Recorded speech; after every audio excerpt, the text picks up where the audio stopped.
May I come in sir? आइए। Good morning sir. Good morning. Good morning. Good morning sir. Prakash, हम लोगों ने mask पहन रखा है कोविड को देखते हुए, बिल्कुल सर। और ये सुरक्षित भी है, उचित डिस्टेंस भी है, लेकिन कभी आपको अनकंफर्टेबल महसूस हो तो आप मास्क हटा सकते हैं। जी सर। हालांकि आपने फ़ोटो लगाया नहीं है, लेकिन एक बार वेरिफिकेशन के लिए आप मास्क हटा लीजिए एक बार। जी सर। मास्क लगा के बात करना चाहते हैं बिना मास्क के? बिना मास्क के। बिना मास्क के बात करना चाहते हैं तो अपने बारे में कुछ बताइए ताकि बातचीत शुरू हो सके। जी सर। सर मेरा नाम प्रकाश कुमार पटेल है। मैं बाड़मेर ज़िले की समरी तहसील से आता हूँ और मैंने राजस्थान यूनिवर्सिटी से बीए किया है। और सर फिल्में देखना और साहित्य पढ़ना मेरी हॉबी है सर। बीए कब किया था आपने? 2017 में किया सर मैंने। 2017 में बीए करने के बाद क्या कर रहे हैं आप? सर उसके बाद मैंने सर एमए किया। एमए किया? बिल्कुल सर। एमए किस विषय से किया? हिस्ट्री से किया मैंने एमए। इतिहास से किया। तो इतिहास आपको प्रिय है? जी सर। अच्छा, ठीक है। इतिहास पे सर आपसे बात करेंगे। जी सर। ये बताइए कि आजकल कई बार खबरों में आ रहा है कि बैंकों में कॉरपोरेट घराने को एंट्री दी जानी चाहिए। पढ़ा है आपने ऐसा कुछ? जी सर, हाल ही में पढ़ा अखबार में मैंने इतना। आपका क्या नज़रिया है इस पे?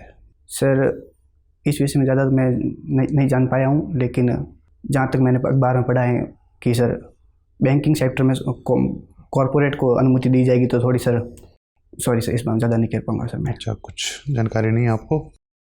ये बताइए कि बैंक का रेपो रेट क्या होता है? जिस दर पर सर आरबीआई बैंकों से उधार लेता है, जहाँ तक सर मुझे लगता है। और रिवर्स रेपो रेट क्या होता है? बैंक आरबीआई बैंकों को देता है।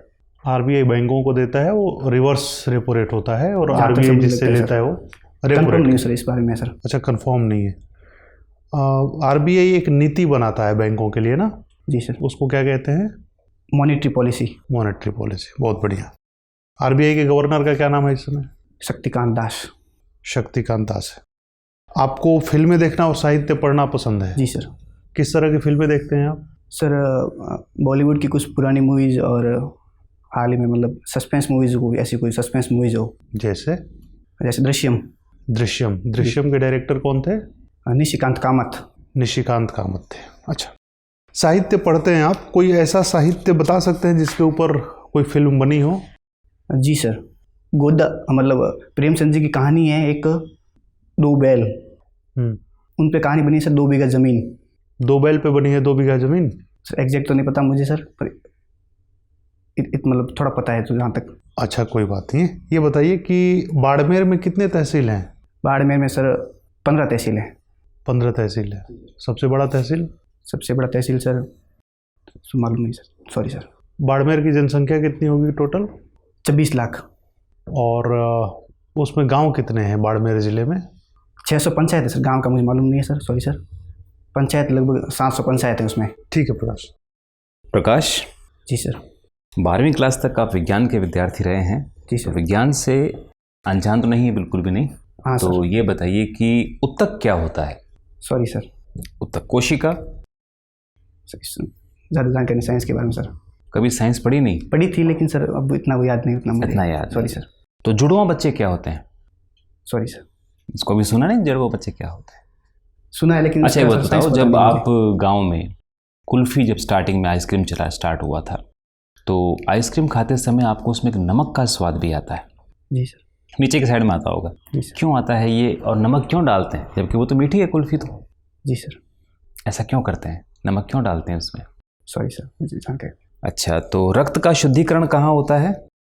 Sorry sir. तो इतिहास में आप कंफर्टेबल हैं। औरंगजेब को इतिहास में एक धर्मांध शासक कहा जाता है, क्या वो वास्तव में धर्मांध था? सर उसकी कुछ नीतियाँ थी, मतलब उन्होंने वो। क्या आप उसे धर्मांध शासक मानते हैं? जी सर। कोई 5 व्यू बताइए, पिन पॉइंट बताइए कि वो धर्मांध था। एक तो सर वो जजिया कर लगाया उसने। तो जजिया कर क्या कर था? जजिया सर मतलब जो गैर मुस्लिम थे उन पे लगाया जाता था। क्यों लगाया जाता था? सॉरी सर, ज़्यादा जानकारी नहीं इस बारे में। तो आपका फील्ड है। जी सर। और दूसरा पॉइंट? सॉरी सर, याद नहीं कर पा रहा हूँ मैं। चलिए, मोहम्मद बिन तुगलक अपने से आगे की संकल्पनाओं पर कार्य करता था, लेकिन उसके पदाधिकारी निकम्मे थे, क्या ये सत्य है? जी सर। बताइए। मोहम्मद बिन तुगलक की कुछ नीतियाँ थी जो उसे मतलब उसने अच्छे के लिए उस समय की थी, लेकिन उसके कुछ जो जो थे कर्मचारी थे, जो प्रशासनिक अधिकारी जो भी थे, उन नीतियों को उनका पर्याप्त सांकेतिक मुद्रा पे उसका क्या कार्य था और इसका परिणाम क्या रहा? सॉरी सर, याद नहीं कर पा रहा हूँ मैं। हड़प्पा सभ्यता में धर्म के लिए क्या चीजें प्रचलित थी? सर हड़प्पा सभ्यता के लिए धर्म के लिए उसमें पाशुपति शिव की मूर्ति थी। द्वितीय नगरीकरण की कुछ विशेषताएं बताइए। Sorry sir. रजिया सुल्ताना अपने समय की पहली महिला शासक हुई, लेकिन उसके सामने बहुत सी विपत्तियां थी। किन्हीं 2 विपत्तियों का नाम बताइए। सर जहाँ तक मुझे लगता है कि एक तो वो महिला थी, महिला होना उस समय महिलाओं का मतलब माना नहीं जाता था कि महिलाएं राज कर सकती हैं, तो एक तो सर वो महिला होना उसका। और उसका औरंगजेब के समय में लिखी गई एक म्यूजिक की पुस्तक का नाम बताइए। Sorry sir. Sir please. Prakash ji, ये बताइए बाड़मेर की जनसंख्या कितनी है? 26 लाख सर। और जयपुर की? जयपुर की सब पता नहीं सर, सॉरी सर। जयपुर की जनसंख्या और बाड़मेर की जनसंख्या में मेरे ख्याल से दुगने का अंतर होगा, जी सर। लेकिन लिटरेसी रेट जयपुर की ज़्यादा है, बाड़मेर की कम है, ऐसा क्यों?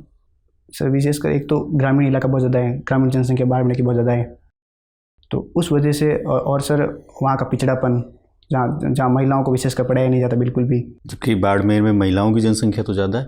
जनसंख्या ज़्यादा है सर, लेकिन महिलाओं को शिक्षा के अवसर नहीं मिल पाते, उसी वजह से सर बाड़मेर की एक तो आपको लगता है कि सरकार की तरफ से शिक्षा के लिए समुचित प्रबंधन नहीं है बाड़मेर में? सर सरकार की तरफ से तो प्रबंधन है, लेकिन वहाँ का लोगों का माइंडसेट। ठीक है, आधुनिक भारत में अंग्रेजी सरकार का उद्देश्य भारतीयों को शिक्षित करना था या अपने लिए एक विशेष वर्ग तैयार करना था जो क्लर्क की भूमिका निभा सके? आप क्या सोचते हैं? जी सर, मेरा मानना इस विषय में यही है कि वो उनको शिक्षित करना उनका उद्देश्य तो नहीं था, लेकिन हाँ और उनका उद्देश्य मूल रूप से यही था कि। लेकिन वो डिस्पैच, हंटर कमीशन और आगे आप सेडलर आयोग, ये सारी चीज़ें देखते हैं।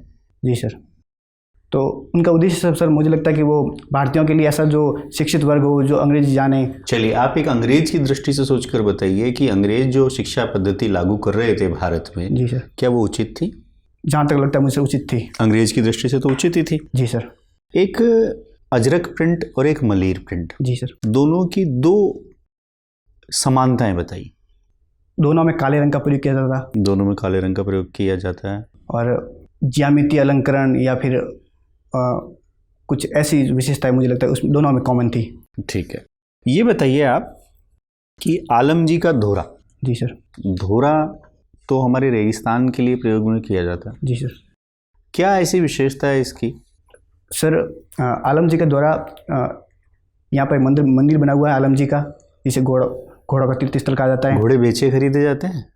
सर इतना मुझे सर नहीं मालूम। ठीक है, महाराणा प्रताप के घोड़े का नाम क्या था? चेतक। चेतक की कोई विशेषता? सर चेतक की विशेषता उसका तेज दौड़ना। ठीक है, राजस्थान में कहावतें भी हैं, लोकोक्तियाँ भी हैं। जी सर। जैसे आपने लिखा है अपनी हॉबीज़ में कि मुझे साहित्य पढ़ना पसंद है। जी सर। तो कहावत और लोकोक्ति में क्या फ़र्क है? सर लोकोक्ति लोगों के द्वारा कही जाती है, जिसे आम बोलचाल की भाषा में प्रयोग किया जाता है। ठीक है, लोगों की उक्ति। जी सर। ठीक है, और कहावत? कहावत सर किसी चीज़ को लेकर मतलब विशेष रूप से बनाई जाती है, जो लोगों को प्रेरणा दे, ऐसा कुछ। बाबा रामदेव जी का मेला आयोजित होता है, लेकिन कोरोना की वजह से अभी नहीं हुआ या लोगों की संख्या कम हुई। सपोज करिए कोरोना नहीं होता और बाबा रामदेव जी के मेले का पूरा प्रबंधन आपके हाथों में होता। जी सर। तो पैदल आने वाले यात्रियों के लिए आप क्या विशेष व्यवस्था करते हैं? सर इस विषय में सर जो भी पैदल आ रहे हैं वो सोशल डिस्टेंसिंग का पूरा पालन करें, उनके लिए सैनिटाइज़र या फिर मास्क आदि जो व्यवस्था समय थोड़ी जगह पे की जाए। ये तो सरकार ने गाइडलाइन जारी कर रखी है, आप अपने तरफ से कोई विशेष व्यवस्था करते? अंतिम सवाल, बाड़मेर से लोकसभा मेंबर कौन है? श्री कैलाश चौधरी। क्या वही जैसलमेर से भी हैं? जी सर। सर। प्रकाश, पानी पीना चाहते हो? नहीं सर, थैंक यू सर। ठीक हो? ठीक सर। अच्छा, अभी आपने लिखा है साहित्य पढ़ना आपकी रुचि है। जी सर। क्या पढ़ते हैं साहित्य में आप? सर साहित्य मैंने सर ज़्यादा तो नहीं पढ़ा। मेरा मेंस का एग्ज़ाम होने के बाद जब मुझे टाइम मिला तो मैंने साहित्य में थोड़ी रुचि ली और साहित्य पढ़ना शुरू किया था। क्या पढ़ा था? उसके बाद सर मैंने गोदान पढ़ा, प्रेमचंद जी का गोदान पढ़ा, और सर अमीश त्रिपाठी जी की कुछ पुस्तकें, मिथिला के योद्धा, इक्ष्वाकु के वंशज। अच्छा, बहुत बढ़िया। इक्ष्वाकु कौन थे? राम के वंशज थे। तो राम के वंशज थे या राम उनके वंशज थे? राम उनके वंशज थे। अच्छा अच्छा। और फिर आपने गोदान भी पढ़ा है? जी सर। तो ये बताइए कि गोदान में सबसे बढ़िया कैरेक्टर आपको किसका लगा? कौन सा मेल कैरेक्टर आपको बढ़िया लगा और कौन सी फीमेल कैरेक्टर आपको अच्छी लगी? सर मुझे मेल कैरेक्टर तो होरी अच्छा लगा और फीमेल कैरेक्टर मुझे धनिया। धनिया के अलावा और कौन कौन फीमेल कैरेक्टर थे उसमें? जूनिया और सर नाम रिकॉल नहीं कर पा रहा हूँ प्रॉपर। ये बताओ कि मान लो कि एक कॉम्पिटिटिव एग्ज़ाम हो रहा है, जी है ना? जैसे आपने एग्ज़ाम दिया होगा वैसे एक परीक्षा हो रही है। जी सर। उस परीक्षा में आपकी ड्यूटी लगी है चेकिंग करने की। जी सर। तो उसमें आप देखते हैं कि एक लड़का जो एग्जामिनेशन में बैठा है वो आपके पड़ोसी का बेटा है या किसी परिचित का बेटा है और वो लोग बड़े गरीब हैं। जी सर। अगर वो एग्ज़ाम में क्वालिफाई कर लेगा तो उनके दिन दशा बदल जाएंगे। जी सर। ठीक है ना? और वही एक ज़रिया है उसके पास, उसके अलावा उसके पास कोई ऑप्शन है नहीं। और अचानक से आपकी नज़र पड़ रही है कि वो कुछ चीटिंग जैसा कर रहा है, चोरी कर रहा है। जी सर। लेकिन ये आपके अलावा और कोई नहीं देख रहा है। जी सर। आप क्या करेंगे उस कंडीशन में? सर उस कंडीशन में तो यही होगा कि वो चीटिंग करे तो उसको जो प्रॉपर जो होती है गाइडलाइन की, मतलब चीटिंग को रोका जाए, उसे पकड़ा जाए। तो फिर उसकी नौकरी नहीं लगेगी, उसका जीवन गरीबी में ही बीत जाएगा। नहीं सर, उसके लिए सर मैं उसके लिए कुछ और कार्य भी किए जा सकते हैं, लेकिन उसके लिए चीटिंग को अनुमति देना। क्या किए जा सकते हैं? उसकी गरीबी के लिए कोई सरकार कोई योजना चला रही हो तो उसके परिवार को लाभ दिया जाए। इतने दिन तक तो लाभ नहीं मिला ना। लेकिन सर मैं कोशिश करूंगा कि मतलब आप उसको एग्जाम क्वालिफाई नहीं करने दोगे? नहीं सर, उस विषय में सर मुझे लगता है कि मैं एग्जाम क्वालिफाई करने नहीं सर। ठीक है प्रकाश, आपसे बात करके बहुत अच्छा लगा। आप जा सकते हैं, आपका इंटरव्यू होगा। Thank you sir. Thank you sir.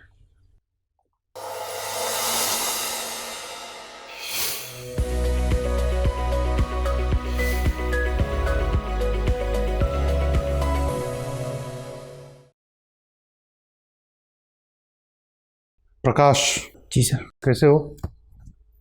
Sir ठीक हो? कंफर्टेबल नहीं सर। कंफर्टेबल नहीं हो? क्यों? सर बहुत ज़्यादा घबरा गया था सर। हैं? बहुत ज़्यादा घबरा गया था। घबरा गए थे ना, हमें भी लगा कि घबरा गए हो। अभी भी घबराए हुए हो? जी सर। किस बात की घबराहट है? हम लोग डरावने लग रहे हैं? नहीं सर, पहली बात तो सर मैंने पूछा नहीं कि मैं बैठ जाऊँ। हाँ। उस वजह से थोड़ा काफ़ी डर गया मैं।